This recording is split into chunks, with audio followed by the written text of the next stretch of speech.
sini saya akan mempresentasikan tugas UAS mata kuliah Fundamental Ekonomi Islam dengan judul Infak dan Sedekah.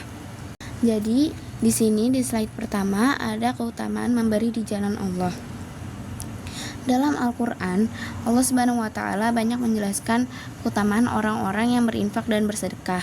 Di antaranya terdapat dalam Quran Surat Al-Lail ayat 5, Quran Surat Al-Imran ayat 92, dan yang terakhir Al-Baqarah ayat 271 sampai 272. Ayat-ayat tersebut menjelaskan bahwa harta yang kita infakkan tidak akan mengurangi kekayaan, justru akan mendatangkan pahala, keberkahan, dan balasan yang berlipat ganda dari Allah Subhanahu wa Ta'ala. Di slide selanjutnya, di sini ada pengertian infak dan sedekah. Secara bahasa, infak berarti mengalihkan atau mengeluarkan harta. Secara istilah, infak adalah mengeluarkan sebagian harta untuk kebutuhan baik yang bersifat wajib seperti zakat, nafkah, maupun yang bersifat sunnah. Hal ini disebutkan dalam Quran Surat Al-Isra ayat 100. Sedangkan sedekah dalam bahasa pemberian wajib atau zakat maupun sunnah. Sama saja seperti pemberian, dan secara istilah al-atiyah tabtaghi biha al-matsubah minallah. Pemberian yang ditunjukkan untuk mendapatkan pahala dari Allah, yang berarti sedekah adalah pemberian yang dilakukan dengan niat ikhlas semata-mata hanya untuk Allah, hanya untuk mendapatkan pahala dari Allah, baik berupa harta maupun perbuatan. Infak dan sedekah tidak hanya berbentuk materi, tetapi juga bisa berbentuk bantuan, tenaga, dan kebaikan lainnya. Nah, untuk slide yang ketiga, di hadis ini dijelaskan kalau ada 3 hal yang Rasulullah sampai bersumpah tentang hal itu. Yang pertama, harta kita gak bakal berkurang karena sedekah. Terus, kalau ada orang yang dizalimi tapi dia sabar, Allah bakal ngangkat derajat dia dan kemuliaannya. Dan kalau orang yang suka minta-minta itu malah ngebuat pintu kemiskinannya kebuka buat dirinya sendiri. Slide selanjutnya ada harta adalah ujian fitnah bagi umat Islam. Yang pertama ada Quran Surat Al-Anfal ayat 28, Quran Surat At-Taghabun ayat 15, Quran Surat Al-Baqarah ayat 155 sampai 156. Nah, ketiga ayat ini sama-sama ngingetin kita kalau harta itu bukan sekedar rezeki, tapi juga ujian. Allah mau lihat apakah kita tetap taat, gak sombong, dan ngejaga diri dari godaan dunia.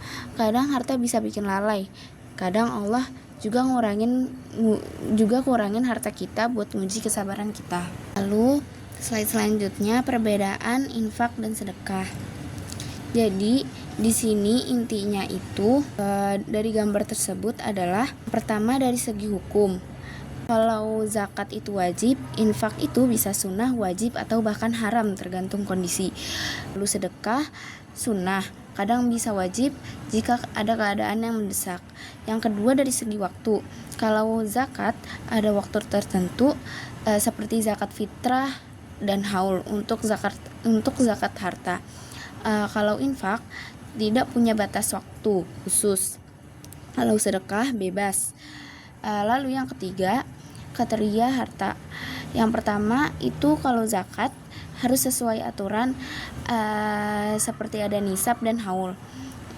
Yang kalau infak biasanya berupa materi, bisa uang atau barang. Sedekah bisa materi dan non materi seperti senyum, bantuan tenaga, dan doa atau lain-lain. Yang keempat, kalau zakat hanya untuk 8 golongan.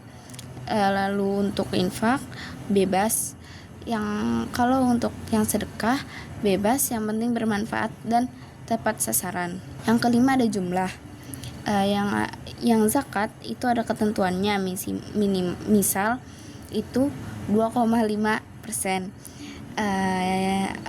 Terus selanjutnya ada infak tidak ditentukan, sedangkan sedekah tidak ditentukan juga.